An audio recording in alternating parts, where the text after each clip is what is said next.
वादा भी करो और इरादा भी करो, पर ख्वाहिशों में खुद को आधा न करो। बदल देते हैं लोग कर्म से ही दुनिया, तकदीर पर भरोसा कुछ ज़्यादा न करो। हेलो फ्रेंड्स, कैसे हैं आप लोग। मैं अरविंद मौर्य आपका अपने यूट्यूब चैनल इंटरेस्टिंग केमिस्ट्री में स्वागत करता हूं। तो फ्रेंड्स, आज हम लोग देखने वाले हैं अवध यूनिवर्सिटी के बीएससी पार्ट थर्ड ईयर का फिजिक्स है। ठीक है, इसमें पेपर फर्स्ट के बारे में हम लोग समझ चुके हैं, कुछ इंपॉर्टेंट क्वेश्चन के बारे में। आज paper second solid state and nuclear physics के बारे में समझने वाले हैं। ठीक है, most important question for BSc exam 2022। तो सबसे पहले हम लोग डिस्कस कर लेते हैं फ्रेंड्स सेक्शन ए में कुछ इंपॉर्टेंट क्वेश्चन को, उसके बाद देखते हैं आगे। ठीक है, तो वैसे उम्मीद है काफ़ी तैयारी आप लोग कर चुके होंगे, बट एक बार इसको जरूर देखें क्योंकि इससे क्वेश्चन फंसने के ज़्यादा चांसेज हैं। ठीक है, एग्जाम में जरूर कुछ ना कुछ क्वेश्चन इससे देखने को मिलेंगे। तो फ्रेंड्स, पहला क्वेश्चन है, what is mass defects. Mass defects किसे कहते हैं, जिसको हम लोग हिंदी में द्रव्यमान क्षति कहते हैं। ठीक है, अब मान लीजिए हम लोग बात करते हैं द्रव्यमान क्षति की, तो यदि हम लोग देखते हैं कि नाभिक का द्रव्यमान, नाभिक के अंदर प्रोटॉन और न्यूट्रॉन के योग के द्रव्यमान से कम होता है। ठीक है, इसी को हम लोग द्रव्यमान क्षति कहते हैं। मतलब जो न्यूक्लियस का द्रव्यमान होता है वो उसके अंदर उपस्थित प्रोटॉन न्यूट्रॉन के द्रव्यमान से कम होता है। ओके, इसको डेल्टा एम से डिनोट करते हैं। तो ये जो पेपर है सेकंड पेपर फिजिक्स का थर्ड ईयर के लिए, solid state and nuclear physics, इसमें काफ़ी चीज़ें हैं जो आप लोगों को इंटर से देखने को मिल जाएंगी, क्लास 12 से। ठीक है, ये बेसिक पढ़ लेते हैं तो आपको आगे अच्छे से समझ में आएगा। और इसमें क्या है, थोड़ा सा एप्लीकेशन और थोड़ा सा और डीपली दिया गया है बीएससी के लिए, बट काफ़ी चीज़ें मैच करेंगी इंटर से। चलते हैं दूसरा क्वेश्चन देखते हैं फ्रेंड्स। तो दूसरा question, what is the ionic and covalent bonds. अब आयनिक और कोवैलेंट बॉन्ड्स की बात करते हैं हम लोग। तो देखिए, जैसे मान लीजिए आयनिक बॉन्ड हुआ कि जब एक मोर इलेक्ट्रोनेगेटिव एंड एक मोर इलेक्ट्रोपॉजिटिव एलिमेंट्स आपस में मिलते हैं तो क्या बनता है, आयनिक बॉन्ड बनता है। और जब दो परमाणु आपस में साझेदारी करते हैं, इलेक्ट्रॉन का सिर्फ ट्रांसफर नहीं करते हैं, सिर्फ साझा करते हैं, तो उनके बीच में कौन सा बॉन्ड बनता है, कोवैलेंट बॉन्ड। ठीक है, जैसे आयनिक में NaCl ले सकते हैं, कोवैलेंट में हो गया तो जैसे H2 हुआ, Cl2 हुआ और N2 हुआ, O2 हुआ, ये सब हो जाएंगे कोवैलेंट में। ओके, तो इस प्रकार से आप लोग इंटर से भी पढ़ सकते हैं, काफ़ी चीज़ें क्लियर हो जाएंगी, बाकी तो बीएससी का है ही। तीसरा क्वेश्चन हम लोग देखते हैं, define Fermi level and Fermi energy. ठीक है, ये भी बहुत इंपॉर्टेंट है। फिर ऐसे एक एक क्वेश्चन का हम डिस्कस कर लेते हैं, उसके बाद फिर देखते हैं नेक्स्ट सेक्शन बी और सेक्शन सी के बारे में। तो अगला क्वेश्चन है friends, why X ray get diffracted by crystals. उसके बाद अगला क्वेश्चन नंबर 5 है, व्हाट आर मैजिक नंबर्स। फिर नेक्स्ट है, what is the difference between neutrino and anti neutrino. ठीक है, इन दोनों में अंतर बताना है। क्वेश्चन नंबर 7 है, व्हाट इज ब्लच थ्योरम। तो ब्लच थ्योरम के बारे में बताना है। ठीक है, उसके बाद अगला है, व्हाट इज न्यूक्लियर रिएक्टर। फिर नेक्स्ट क्वेश्चन नंबर 9 है, एक्सप्लेन न्यूक्लियर फोर्स। तो न्यूक्लियर फोर्स के बारे में बताना है, नाभिकीय बल जिसको कहते हैं।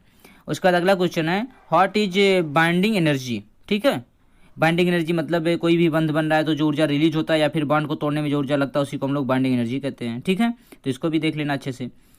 अगला क्वेश्चन है, what are radioactive substances. मतलब रेडियो एक्टिव सब्सटेंस किसे कहते हैं, जिसे वह सब्सटेंस होता है जिसके अंदर से अल्फा बीटा गामा किरणें स्वतः निकलती रहती हैं। ठीक है, उसे हम रेडियो एक्टिव पदार्थ कहते हैं। जैसे यूरेनियम हो गया, यूरेनियम 92, ये सब बहुत मतलब यूरेनियम 92, 235, ये सब और आगे बहुत, जैसे 82 से 82 से ऊपर सभी रेडियो एक्टिव पदार्थ होते हैं, तत्व होते हैं। ठीक है, एटॉमिक नंबर 82 से ऊपर वाले एलिमेंट्स।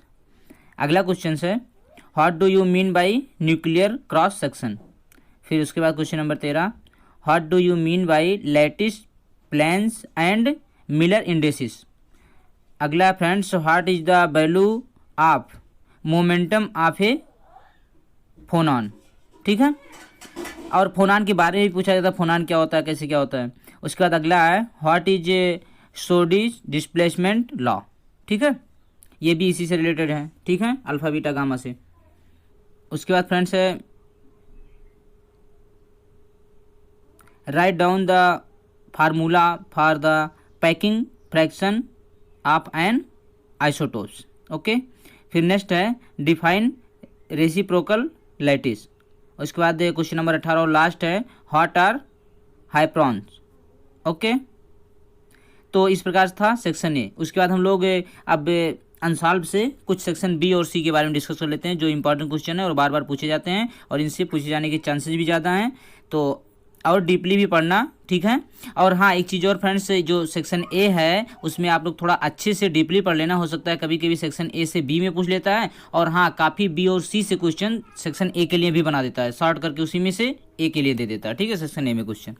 तो आगे हम लोग देखते हैं, discuss elementary particles and anti particles, ठीक है, मतलब आधारभूत कणों और एंटी कणों की व्याख्या कीजिए।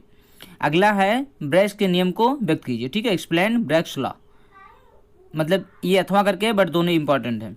उसके बाद है व्युत्क्रमणपाती जालक के सदिशों को व्यक्त कीजिए, ठीक है, explain reciprocal lattice vectors.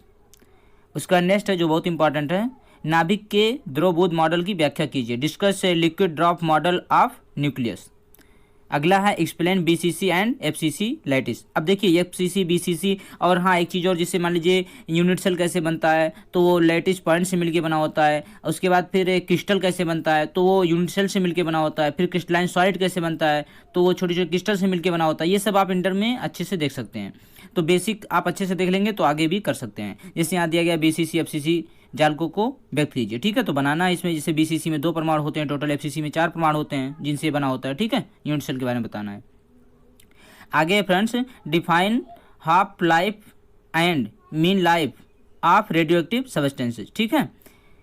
Find relation between then, मतलब किसी रेडियोएक्टिव पदार्थ के अर्धायुकाल औसत आयुकाल को परिभाषित कीजिए, इनके बीच संबंध। तो ये भी इंटर से आप लोग देख सकते हैं। जैसे मान लीजिए अर्धायुकाल टी हाफ इक्वल क्या होता है 0.6931 बाई लेमडा, जिसको हम लोग लेमडा को क्या कहते हैं 6 नेतांक। और टी हाफ किसे कहते हैं मान लीजिए पूछ रहा है, तो हम कह सकते हैं कि कोई भी पदार्थ, कोई भी रेडियोएक्टिव पदार्थ, वह टाइम जिसमें कोई भी रेडियोएक्टिव पदार्थ अपने प्रारंभिक का आधा बचता है, ठीक है, मतलब आधा क्षय हो जाता है, उसको हम लोग उस पदार्थ के लिए अर्धायुकाल कहते हैं। प्रत्येक पदार्थ के लिए अलग अलग हो सकता है, ठीक है।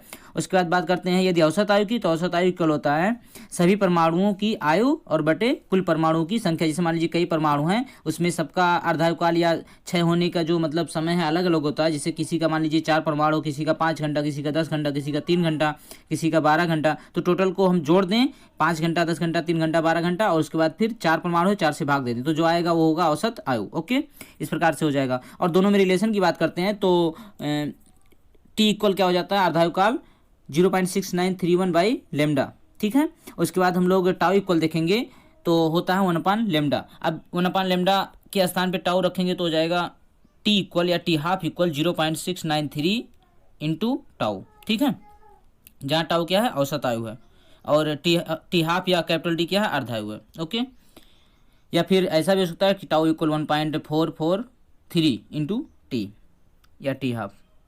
उसके बाद फ्रेंड्स नेक्स्ट क्वेश्चन की बात हम लोग करते हैं जो कि दिया गया है, describe Yukawa's theory of exchange forces, ठीक है, explain fusion and fission process of nucleus, मतलब जो नाभिकीय संलयन और नाभिकीय विखंडन होता है इसके बारे में डिस्कस करना है। उसके बाद नेक्स्ट क्वेश्चन है, रेडियोएक्टिव क्षय के संबंध में रदरफोर्ड व सॉडी के नियम को व्यक्त कीजिए, नियम की व्याख्या कीजिए, कुछ भी हो सकता है, ठीक है। उसके बाद नेक्स्ट क्वेश्चन है friends, explain Miller indices of a crystal plane giving some examples, मतलब एग्जाम्पल के साथ इनका व्याख्या करना है। उसके बाद आगे हम लोग देखते हैं फ्रेंड्स, नाभिक के आधारभूत गुणों का उल्लेख कीजिए, ठीक है। अब मान लीजिए इस प्रकार से काफ़ी क्वेश्चन है जो आपस में मैच करते हैं, ठीक है, कुछ उसमें से पढ़ेंगे तो मान लीजिए उससे रिलेटेड कुछ आ रहा तो भी हम लोग उस क्वेश्चन को लिख सकते हैं अच्छे से। ओके, अगला क्वेश्चन है, ठोसों के विशिष्ट ऊष्मा संबंधी आइंस्टीन के सिद्धांत का विवरण दीजिए, इनकी सीमाओं का उल्लेख कीजिए।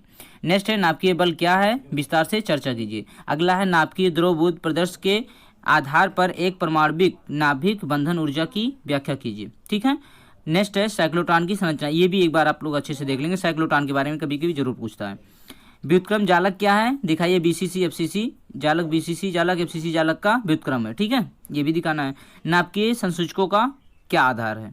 उसके बाद है, ये बैरियन व लेप्टॉन नंबरों के संरक्षण नियमों का उल्लेख कीजिए व हर एक का उदाहरण, मतलब प्रत्येक का उदाहरण भी देना है।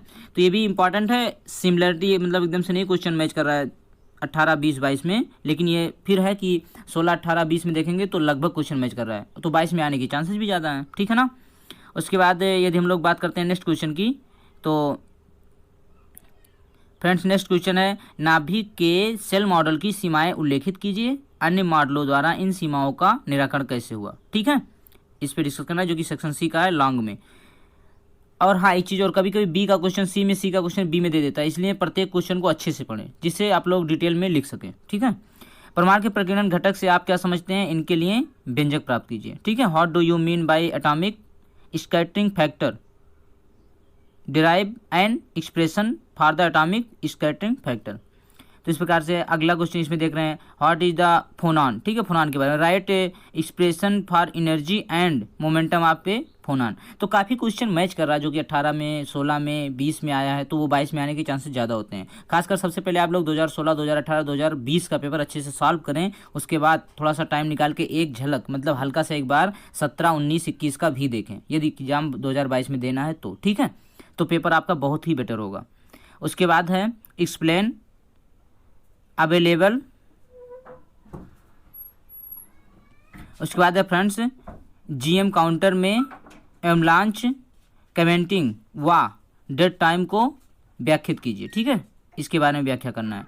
मूलभूत बलों से आप क्या समझते हैं, व्याख्यात कीजिए। ठीक है, उसके बाद फिर है सेक्शन सी से ही थोड़ा सा क्वेश्चन, आपकी अपक्रिया क्यू वैल्यू व उसके संरक्षण नियम का वर्णन कीजिए। ये भी बहुत इंपॉर्टेंट है, मोस्ट इंपॉर्टेंट क्वेश्चन है। साइक्लोट्रॉन की कार्यविधि जीएम काउंटर की संरचना को व्यक्त कीजिए। ठीक है, ये ऑलरेडी हम लोग देख चुके हैं, लेकिन फिर भी इसको अच्छे से तैयार कर लेंगे। उसके बाद नेक्स्ट क्वेश्चन है जो कि मोस्ट इंपॉर्टेंट है, क्रोनिन पेनी मॉडल का वर्णन कीजिए और इस मॉडल के आधार पर फॉरबिडन एनर्जी गैप को समझाइए। ओके फ्रेंड्स, ये मोस्ट इंपॉर्टेंट है, जरूर अच्छे से तैयार करके जाइएगा, एग्जाम में देखने को मिलेगा। ठीक है, उसके बाद फिर अगला क्वेश्चन है, आधारभूत कणों के विभिन्न प्रकार के इंटरेक्शन को व्यक्त कीजिए।